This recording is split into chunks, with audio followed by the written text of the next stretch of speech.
is Jackie, and with me I have Tadaki and Cam. Welcome to our health promotion class on postpartum depression. The weeks after birth are a time of vulnerability to psychological complications for many women and men, causing significant distress for the family, disrupting daily life, and if prolonged, negatively affecting the child's emotional and social development. So what is postpartum depression? Postpartum depression, also known as PPD, is a serious depression experienced by 10% to 15% of postpartum women. However, let's remember that 2 to 25% of dads can be affected by PPD. Nevertheless, it can eventually incapacitate the mom and dad to the point of being unable to care for themselves or the baby. What are some signs and symptoms of PPD? Symptoms can be manifested with or without psychotic features. Non-psychotic symptoms include loss of appetite or odd food cravings, an increased yearning for sleep, irritability, violent outbursts, uncontrollable sobbing, and negative feelings toward the infant, which include disinterest, annoyance with care demands, and blaming because of her lack of maternal feeling. Psychotic symptoms are rare but affect approximately 0.1% to 0.2% of postpartum women and include auditory or visual hallucinations, paranoid or grandiose delusions, delirium or disorientation, and extreme deficits in judgment. PPD can also be projected onto the infant, causing delays in language development and problem learning, problems with mother-child bonding, behavioral problems, more crying or agitation. So you may be asking yourself, how is PPD diagnosed? PPD oftentimes can be misdiagnosed as baby blues. Up to 85% of women experience a mild depression after the birth of a child. However, the woman's functioning is not impaired. The symptoms are similar to PPD, but resolve within a few days and treatment is not necessary. PPD is more serious and persistent than baby blues. The diagnosis of PPD is made along with a diagnosis of a major depressive disorder and is challenging because common symptoms such as fatigue are normal for women after delivery. You may be at risk for PPD if there is a history of anxiety, depression, or family history of a mood disorder.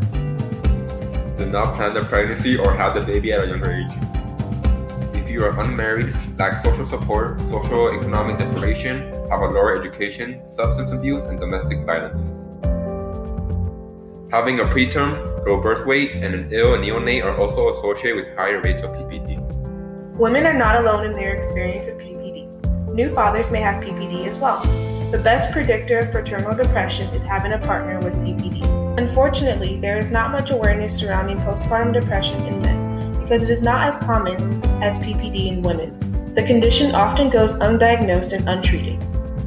Many men hide their feelings in an attempt to reduce the burden of their spouse's condition.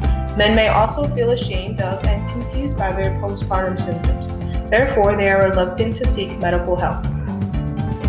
Men may not exhibit classic signs of PPD, but are likely to display fatigue, frustration, anger, irritability, indecisiveness, and withdrawal from social situations. So when is the right time to seek help? Most moms usually seek help only after reaching a crisis point. Call your doctor, nurse, midwife, or pediatrician if your baby blues don't go away after 2 weeks, symptoms of depression get more and more intense, or symptoms of depression begin within 1 year of delivery and last more than 2 weeks. You should also seek help if it is difficult to go to work or get things done at home, you cannot care for yourself or your baby, or if you have thoughts about hurting yourself or your baby. Remember, it's okay to ask your partner or a loved one to call for you if necessary. Your doctor, nurse, or midwife can ask you questions to screen for depression. They can also refer you to a mental health professional for help and treatment.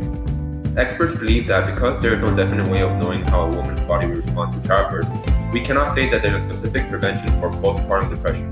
However, there are recommendations you can follow, such as following up with your primary health care provider, leaning on your immediate family for help, attending support group.